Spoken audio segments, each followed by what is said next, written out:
the President of the United States, Donald J. Trump.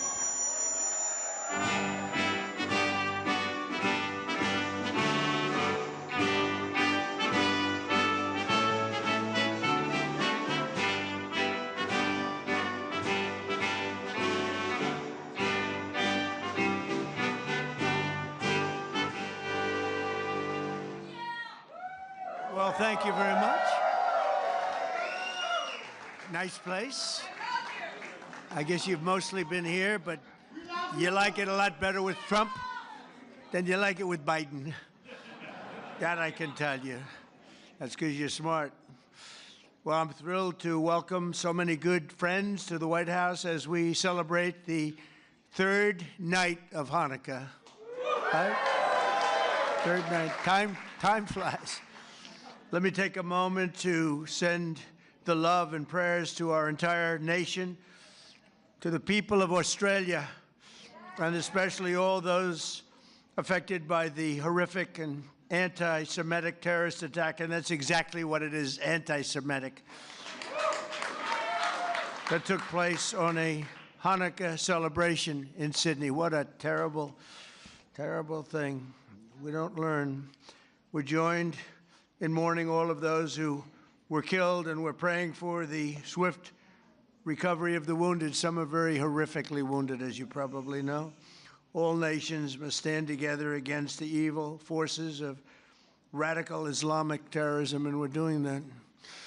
Joining us tonight, our Commerce Secretary Howard Lutnick is doing a fantastic job.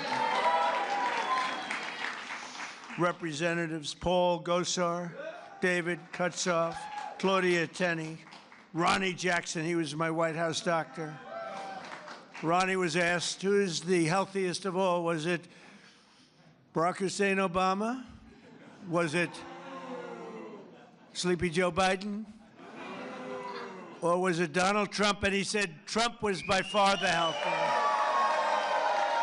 He was the doctor for all three of us, and he said Trump was by far the healthiest. I love him.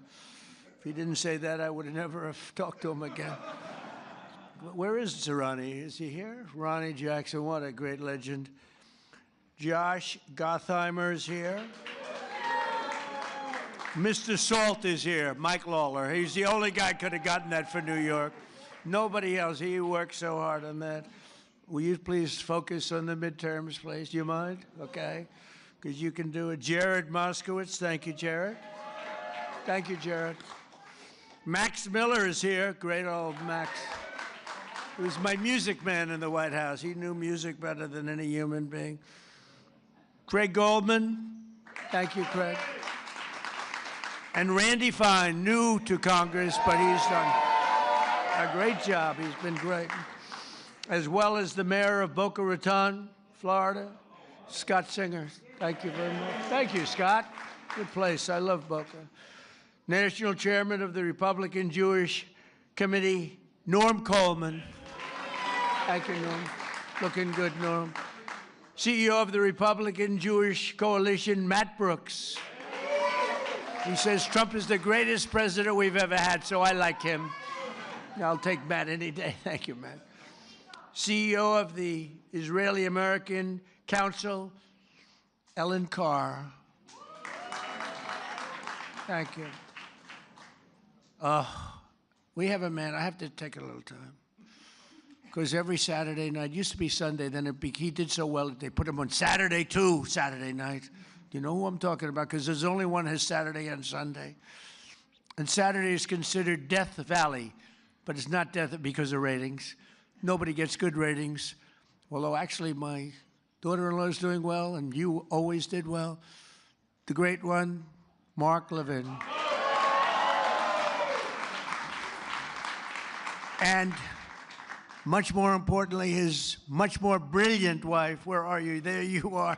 Would you come on up here, both of you? Get up here. Get up here. Look, every Saturday, every Sunday, I'm forced to watch television to listen to this guy talk about how frickin' great I am. Because he does like Trump. There's no question about it. Come on up here, Mark. Get up here. Come on up. What a beautiful couple. Did you get lucky? If you weren't a genius, you wouldn't have a wife like this. Mark, say a couple of words. Come here, darling.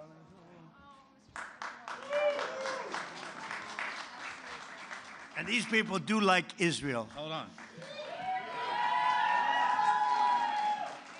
And he loves Israel too. It's true. 2 seconds. Just 2 seconds. 6 years ago, I was up here, and I said, "This is our first Jewish president." It's true. Now he's the first Jewish president to serve two not consecutive presidencies. We thank you That's for right. everything. That's right. Bad things happened on the second one. Namely, the election was rigged. And we found out, and you see that happening. But, And you are the greatest president. Thank you very much. And God bless you. I miss you. I miss you. Thank you. Take care of that guy. Take care of that guy.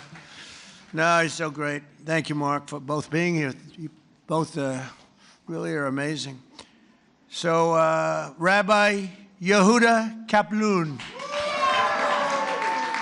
Thank you, Rabbi. Oh, no. Sid Rosenberg. There he is. Sid. Do you want to come up here, Sid? Mark, should I let Sid come up, Mark? I think so. Come on, Sid. So Sid's got the #1 radio show in New York.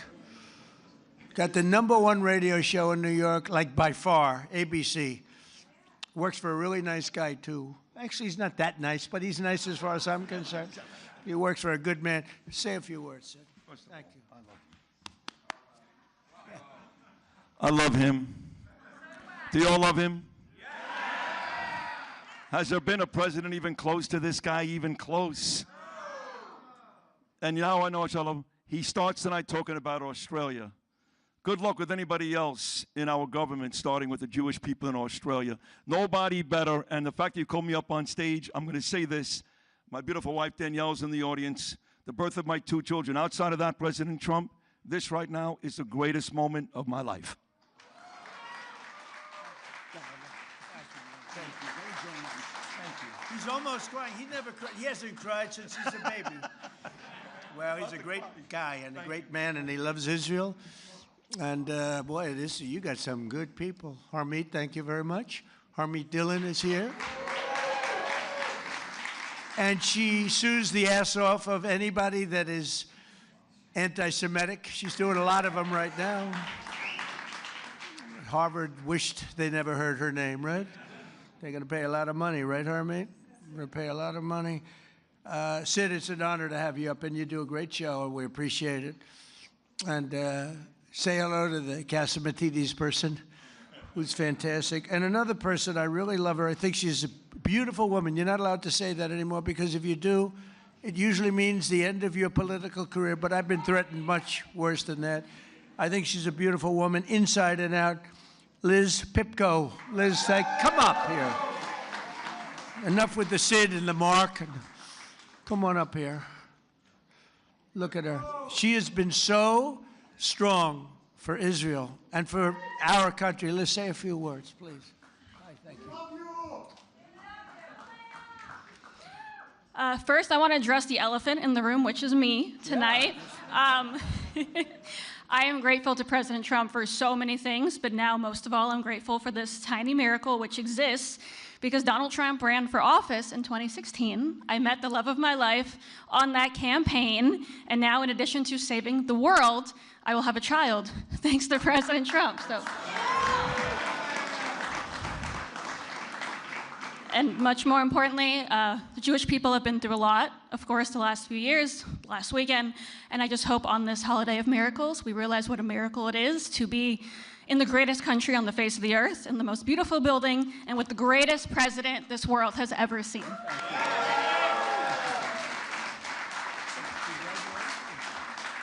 Congratulations. That's right. She was on the campaign, and she was so effective and great. And we always have to remember the ones that have been great in good times and bad. That's why Mark and the people I introduce, because I don't introduce them when they're just sort of good. When they're good, everyone's good. The day after I won the election, they were, "Sir, I just want to tell you, you're the greatest person I've ever seen. Thank you, sir. I'd love to have dinner sometime. Where have you been for the last 2 years?" We have a lot of those people, mostly those. Jason, how are you, Jason? Jason Greenblatt, do you know Jason Greenblatt? He worked for me for years. He's a great lawyer. Then he made a lot of money, and he said, I'm getting out. And you focused on Israel, right? That was the focus. He says, I love Israel. I just want to focus on Israel. It's good to see you, Dave. I haven't seen you in a long time, but he was a great lawyer. Here's another great lawyer, David. Good to have you here. Good to have you here, David. And we have another person that's a very special person. She received the Presidential Medal of Freedom.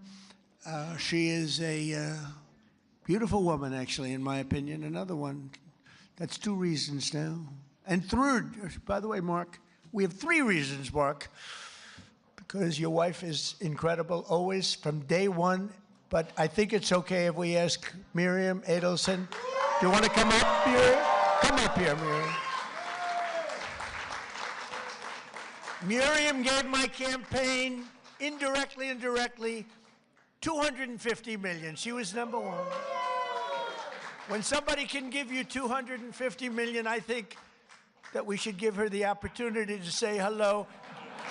And Miriam, make it quick, because $250 million is not what it used to be. Okay? Hello, darling. Come on. Incredible woman with a great husband, a man that loved Israel. Well, Mr. President, when you were in the Israeli parliament and you gave a speech and you saw me from far away, at that time I came with a scooter to the parliament just to hear you. I wanted to hear you alive. And then you say, Miriam Adelson, and I stood for a second, but it was so painful, so I sat. Then you screamed, Miriam, stand up! And I wish you would have known, but I stood up and heard all your compliment, and thank you very much. I saw you back there standing. Yeah, you saw me. She stood Thank up you. bravely. And now I met Alan Dershowitz, and he said the legal thing about 4 more years, and I said, Alan, I agree with you, so we can do it. Think about it. Alan's here someplace. Where's Alan? Alan is here, or he had a flight? Alan is here? Think about it. Thank you. Maybe I will be the first one who told you, or second. Yeah. She said, think about it. I'll give you another 250. I will give. But her husband, Sheldon, was an amazing guy, and he'd come up to the office, and there was nobody more aggressive than Sheldon. I think I spent more time with him and you, because you usually came up together, but he'd call and say, can I come over, please? I say, Sheldon, I'm President of the United States. It doesn't work that way anymore. It's like maybe tomorrow. How about tomorrow? No, please, just for a little while. And he'd always say 10 minutes. It turned out to be about an hour and a half, right? And what he did is he fought for Israel. That's all he really fought for. He just wanted to take care of He just wanted to take care of Israel. So he was a great guy. He was a fantastic man, and he loved you so much he couldn't see straight. So good. Thank you, darling. Be careful. Be careful. We don't want her falling. You know, when you fall, it's not good for politics. We had a man that fell a lot. I don't want to talk too much because I'll have my day, I'm sure, you know. They're waiting, the press. See all that press back there? They're waiting. Oh, would they like to see Trump trip off the stage? I would never live it down. But anyway, it's and we have so many friends. I can't mention everybody, but we have so many friends. Hello, my man. How are you? Boy, we have good people here tonight, huh? This is the A-list. This is the A-list of any list. But it's an honor to have you all. It really is. What you've done and what you've gone through is incredible. And as a people, there's never been anything like it. You know, I told Bibi, I said, you know, it's amazing what you've done. Because when you look at the Middle East, you take a map of the Middle East, I said, the land is so small. It's so tiny. It's like hard to believe what you've been able to do. Now, it helped the B-2 bombers that we sent in to wipe out the... we gave them a lot of help. It helped when we were shooting all those drones down from jet fighters. Don't ever let anyone tell you a drone is better than a jet fighter. A drone's very nice. But when you have F-22s circling around them like there's nothing, just shooting the crap out of them out of the air. Don't let anyone convince you that a drone is better than an F-22 or an F-35 or any of that stuff. But they're nice. They're nice. But we had our fighters shooting the hell out of 2,000 drones were launched at Israel, and they were just knocking them out. The only problem, on occasion, they'd run out of bullets. But every one of them took out a drone, and we did a great job. And then we did the best job of all, as we knocked out the Iran nuclear power. And they would have had that, and within a month, I think they would have been a much different story, would have been talking from a much different place. But the story of Hanukkah began more than 2,000 years ago in ancient Jerusalem, when the oppressive tyrant, and they were really oppressive, tried. By the way, a lot of things don't change so much. They'd be oppressive today if you didn't have strength. You need strength, Mark, right? If you don't have strength, and if you don't have a partner with a good president, don't forget you had a president previously that believed in Iran. They ditched the entire world for Iran. That's why they signed the Iran nuclear deal that I terminated immediately. It was the worst deal.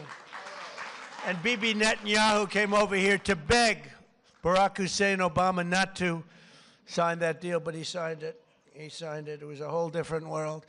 And that's why I wonder. I got the highest Jewish vote. Now, I have to say, in Israel, they say I'm at 99%.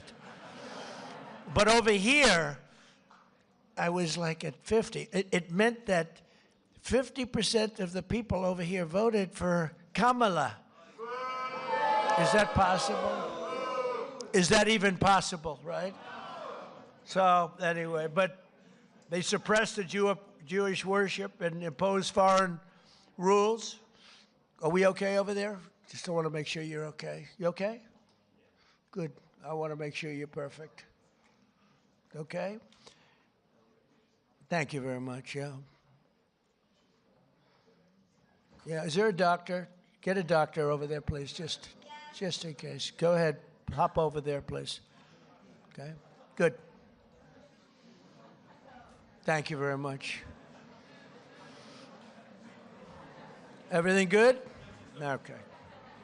Great person. Against overwhelming odds, a small band of Jewish fighters rose up to defend the Jewish people's right to worship freely.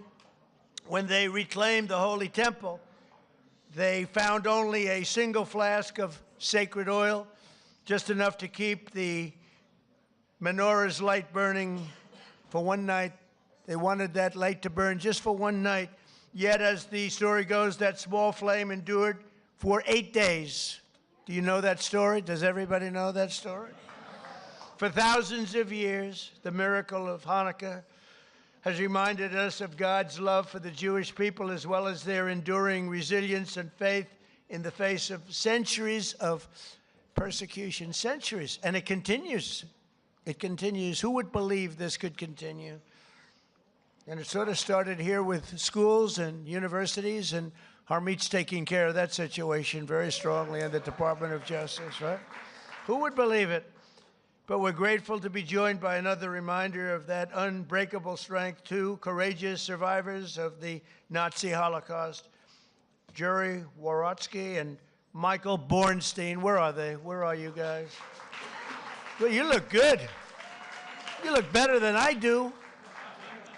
You look fantastic. Jerry was only 9 years old when the Nazis invaded Poland. He lost both of his parents in the camps, but refused to let their murder defeat him.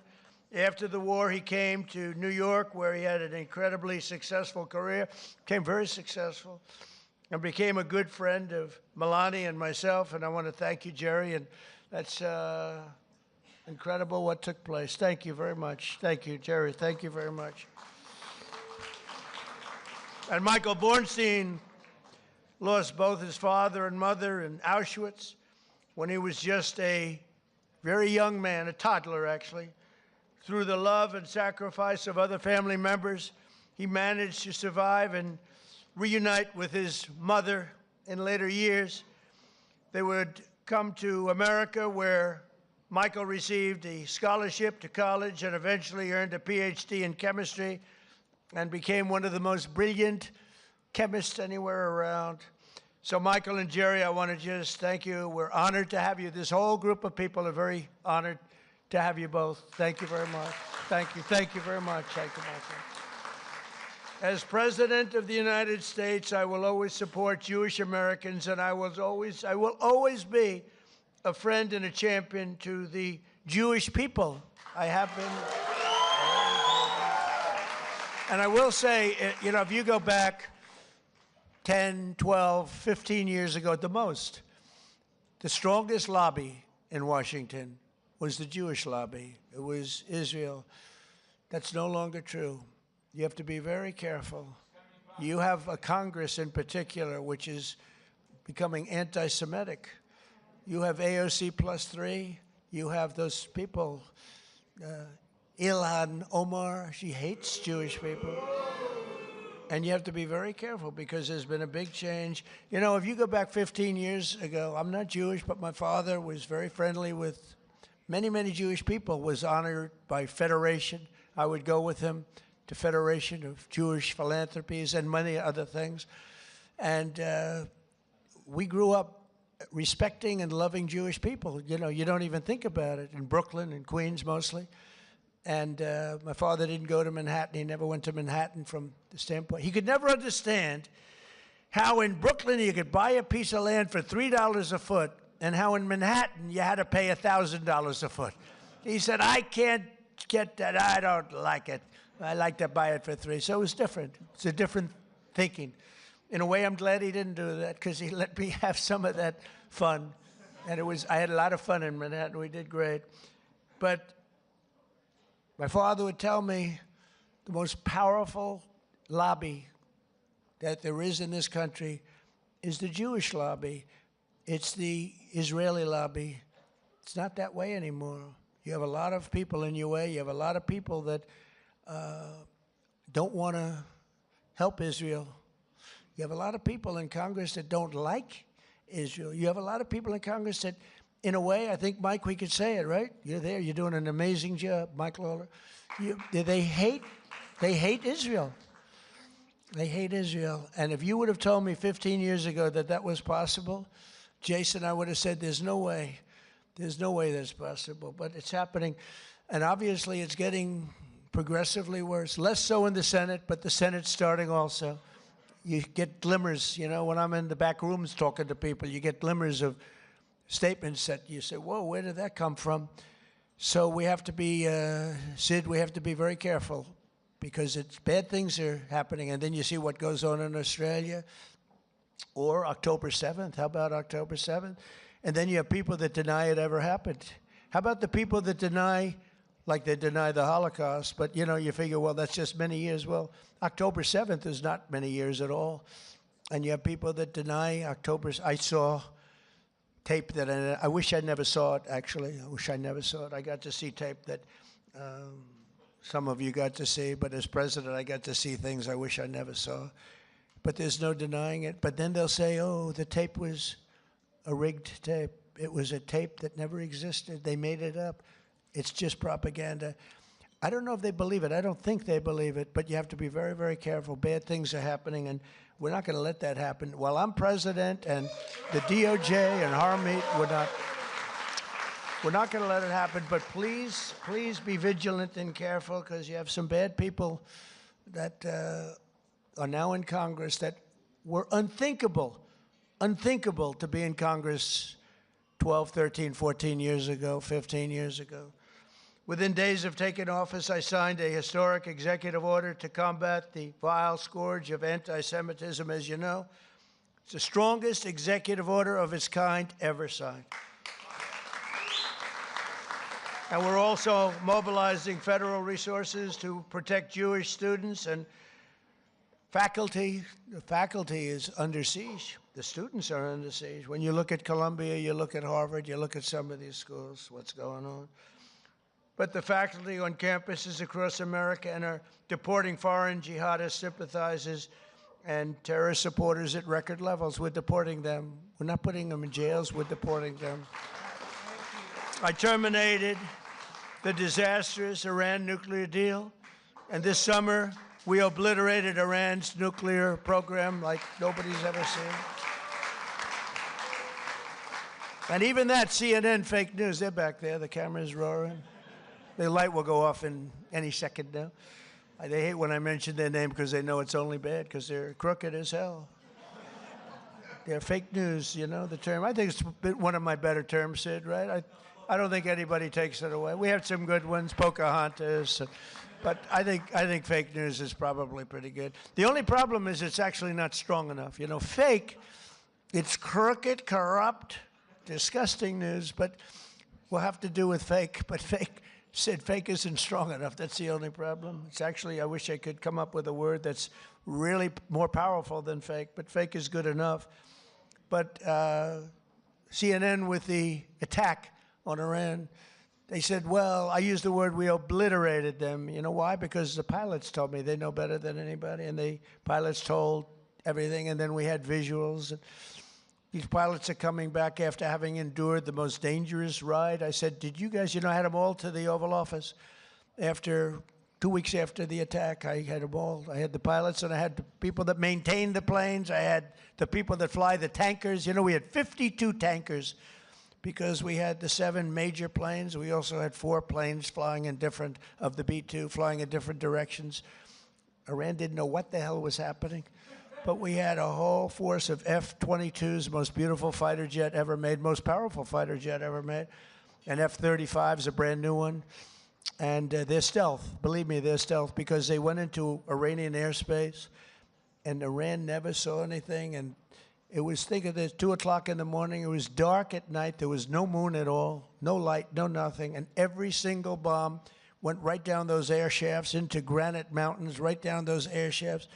At 2 o'clock in the morning with no vision, every single bomb hit its target. And CNN said on the way back, they were on the way, they hadn't even landed yet, well, maybe the attack wasn't that bad. Because I used the word obliteration. I turned out to be right. The Atomic Energy Commission shortly thereafter said it was total obliteration. Iran actually said it was total obliteration. In fact, they said touchdown. Yeah, it was a touchdown. But it was amazing. And we've never had an apology from CNN, So you have fake news against you, fake news. And I didn't fight for you. I wasn't fighting for you there. I was fighting for those pilots that were so brave to go there. When they came into the Oval Office, I said, you can't seriously enjoy this. They said, sir, we enjoy every minute of it. We were practicing this and the predecessors. We were practicing for 22 years, they said. For 22 years they were practicing. And no president had the courage to let them go and do that. They wanted to do it for 22 years. And the predecessors mean the young pilots at the time. But for 22 years, 3 times a year, they were practicing that run. And I'm the one that said, let's go get them, let's do it. And if we didn't, and they thanked me. But I did say to the pilots, enough is enough. I said, do you really like being in that plane when they're waiting for you? They know you're coming, it's dark, it's cold, it's everything is, and you're in a plane, and there are bullets flying all over the place, sir. I wouldn't trade this for anything in the world. Can you believe these people? And I love you people, but I'm not getting in that plane. I love you guys, but these people are unbelievable. The talent they have, the way they can fly those things, the way they can aim it at a target in the dark of night, the darkest you've ever seen. They wanted to be as dark as possible. They didn't want anything. And the only time anybody could see those planes was when those bomb chutes open up, because it becomes totally unstealth when it goes. I explained that to Mark Levin once. You're going in, you go like this, and as soon as it goes like this, for some reason, the plane is totally visible, not good. And I watched it happening, and it's like I'm sitting home watching it. It's amazing. The Situation Room is an amazing place. But I watched him go, bing, bing. It went bing, bing, and 2 massive 100,000-pound bombs come pouring out. And the job they did was incredible. I mean, compare that to, I thought he was a nice man, but compare that to the Jimmy Carter attack on Iran. That was not good, with the helicopters and the men running all over the place trying to get the hell out of there. This was not good. This was the single greatest military attack that anyone's ever seen. And that sort of put an end to, we helped Israel very much, as you know, with their attacks on Iran before that, but that really put an end to it because they were about a month away from having a nuclear weapon.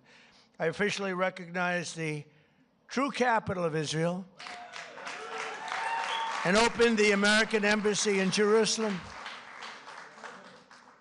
Is Julie good? She right? Where's Julie? Oh, good. I thought it was you that went down. It wasn't you? Oh, good. I was worried about. I didn't care about anybody else. I said, is Julie in trouble? I thought it was you. Good. It's somebody else. I wish them good luck, but I don't want that to happen to Julie. That's Mark's wife, by the way. And yeah, we love Julie.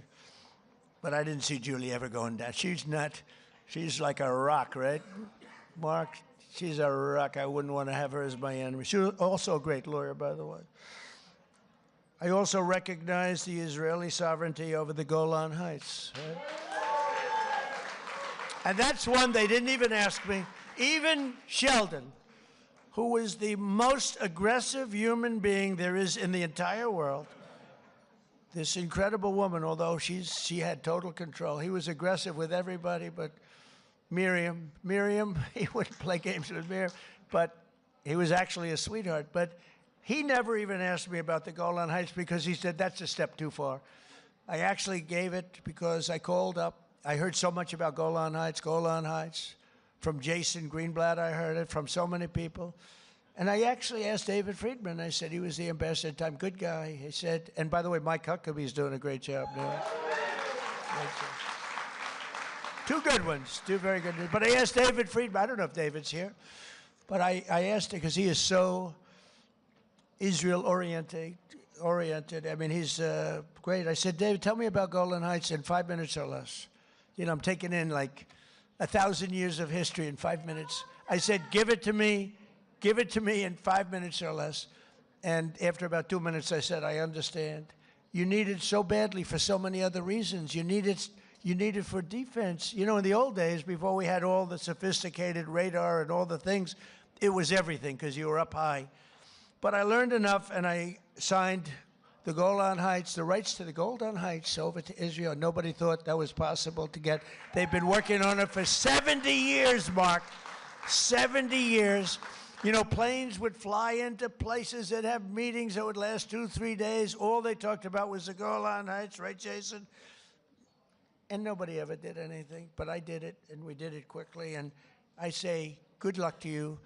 Then I found out the value of it, trillions of dollars. It could be worth, if you think, trillions of dollars. I said, you know, maybe I should have asked him for something. But with Jared Kushner's help, Jared has been a great fan of Israel, the Kushner family. And by the way, how good is Steve Witkoff doing, right?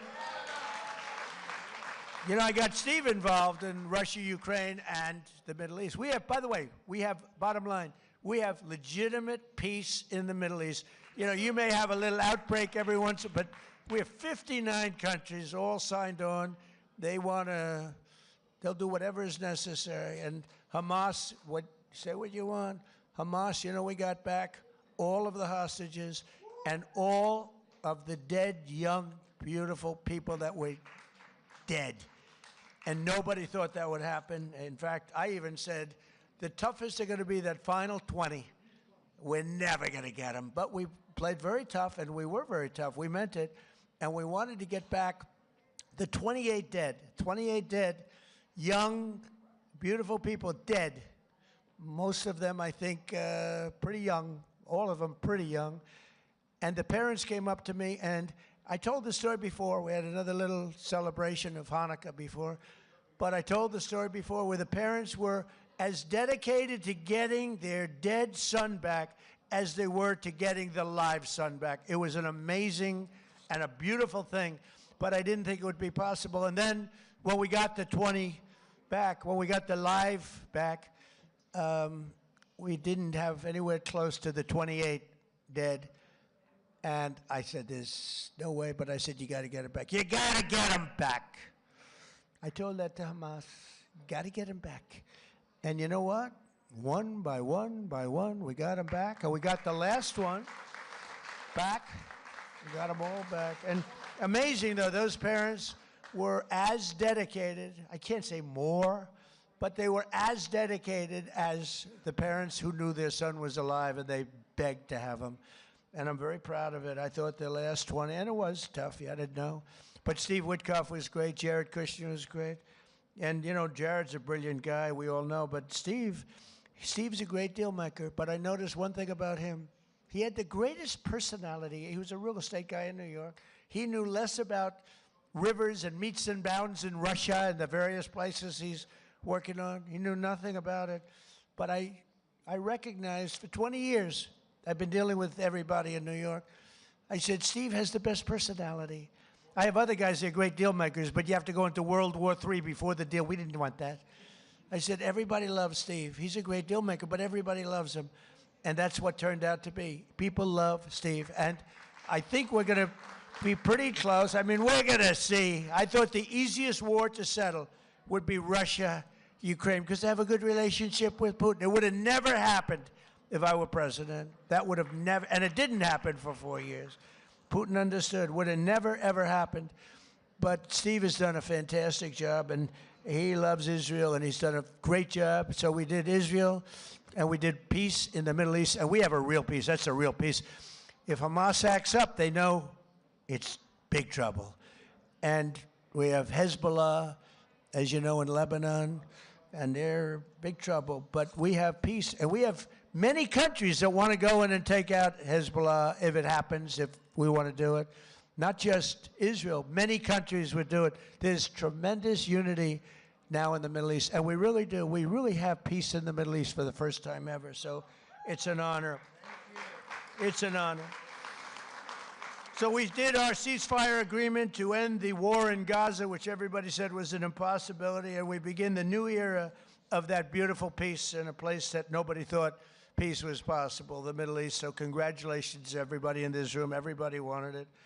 But the story of Hanukkah reminds us that light will always prevail over darkness, and faith and triumph over fear. Together, let us honor the eternal flame and the faith that has always protected the Jewish people. You are protected. You are special, special people. You are special people. So I want to thank everybody. I want to wish you all a happy Hanukkah. And you know, this is the first time that I've ever brought up notes to make a speech for. We call them the Christmas dinners. I call them the Christmas Hanukkah dinners, if that's okay. I hope you don't mind.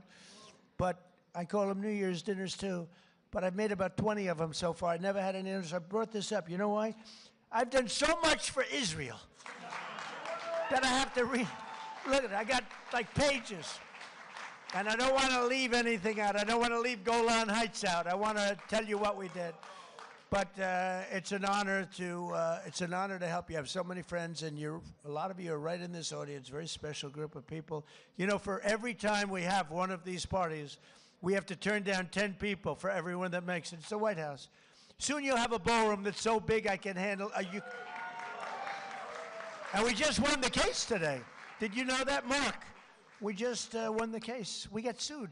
We're donating a $400 million ballroom, and we got sued not to build it. For 150 years, they've wanted a ballroom, and we're giving them, myself and donors are giving them, free of charge, for nothing. We're donating a building that's approximately 400 million. I think I'll do it for less, but it's 400. I should do it for less. I will do it for less. But just in case I say 400, otherwise if I go $3 over, the press will say, it costs more. I build under budget and ahead of schedule. Right, Jason? Always. I know how to build under budget. I build good. But we won the case. They asked for a restraining order to stop us from building a magnificent ballroom. I said, who would ask for a restraining? We're giving them, Sid, a $400 million. It'll be the most beautiful ballroom, and it'll handle inaugurations. It's got 5-inch thick glass windows. It's impenetrable by anything but a howitzer. It's impenetrable. Now, I will say, if I'm up making a speech someday, Mark, and I hear ding, ding, ding, I'm out of there. But it's going to be one of the greatest. I think it'll be the greatest ballroom anywhere in the world. But I said, who else but in our country would sue to stop a $400 million beautiful ballroom that people have been after for the White House? The White House has wanted a ballroom for 150 years. You know, they used to use a tent, and they have a tent, and the tent would go in a very low area because it's the only area that can handle a big tent. And if it rained, the rain would go over the woman's beautiful shoes with the high heels, about 6, 7 inches worth of water. They'd be sitting in the water, and people said, would rather have that than a brand new. This ballroom is going to be amazing. Also designed to handle the inauguration so that you have total safety from not only the weather. January 20th is always a disaster from a coldness standpoint. But, you know, we had it in the Capitol, and there was nothing more beautiful. But from a safety standpoint, we can do better. So we're going to have something that's really, really spectacular. And I thank the judge on the case for the courage in making the proper decision, because we didn't want to be held up. We would win that automatically anyway, but we didn't want to be held up or delayed. We want to go. And right outside, you see the pile drivers going boom, boom, boom. And my wife is being driven crazy. She said, this is not what I had in mind. You know, the first day she was great. She heard these piles that go down 150 feet into the ground. Boom. Second day, she was okay. Third day, she wasn't thrilled. And after that, it's been brutal. But you know what? You're going to have the greatest ballroom anywhere in the world, and you're going to love it. It's going to fit beautifully with the White House. Happy Hanukkah. Have a great year. We love you, and we love Israel. Thank you very much. Thank you. Thank you, Mark. Thank you.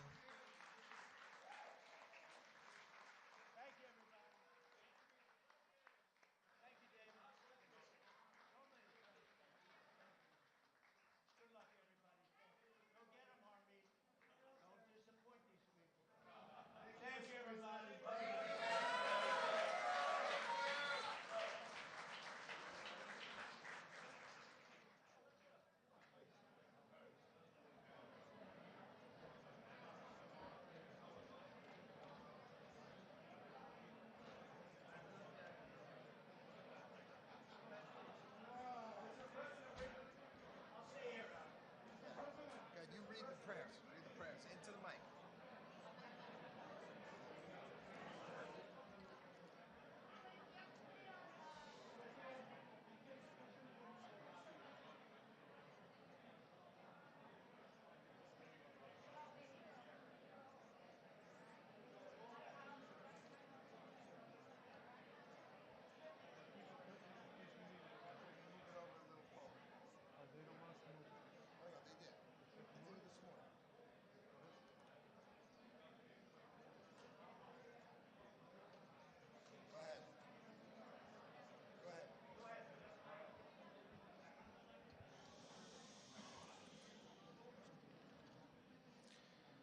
Good evening. We're about to proceed to light the menorah.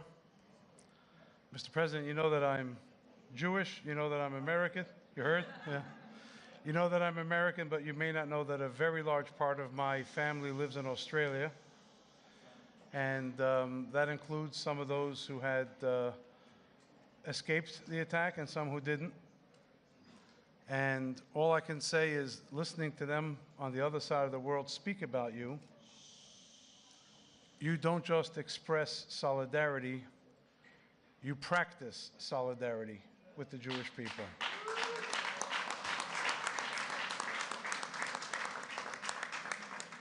And you practice solidarity with Israel, perhaps in a way we've never seen before, to the extent that many people say and many people believe that you may very well be, even among the friends of Israel and the Jewish people we've had, the strongest, the deepest friend that Israel and the Jewish people have ever had here in the White House.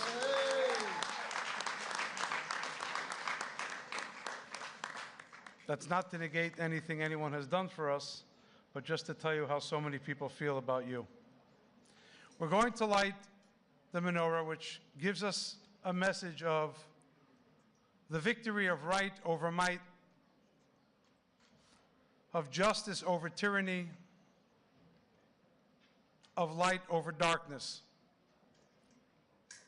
And it is especially in this time when the Jewish people has so much of a burden that we need this light.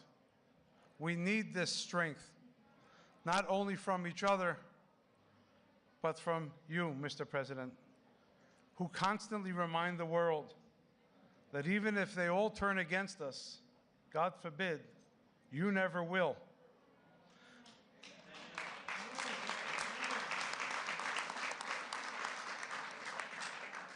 And so I think that it is a great honor that I've been invited to lead the lighting of the menorah here this year. And I want to wish you and your family good health and happiness, strength and safety to our troops, serving stateside abroad. May God bless America. May God bless Israel. May God bless the Jewish people. Thank you.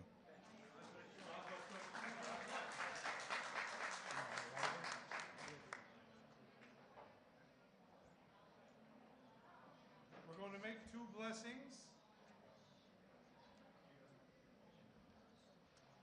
We're going to make two blessings, after which we're going to light 3 candles. And then all those who know the words can join us in Ma'oz Tzur. Please join if you know the words and the tune.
Thank you very much. Wish everyone a happy Hanukkah. Thank you. Happy Hanukkah.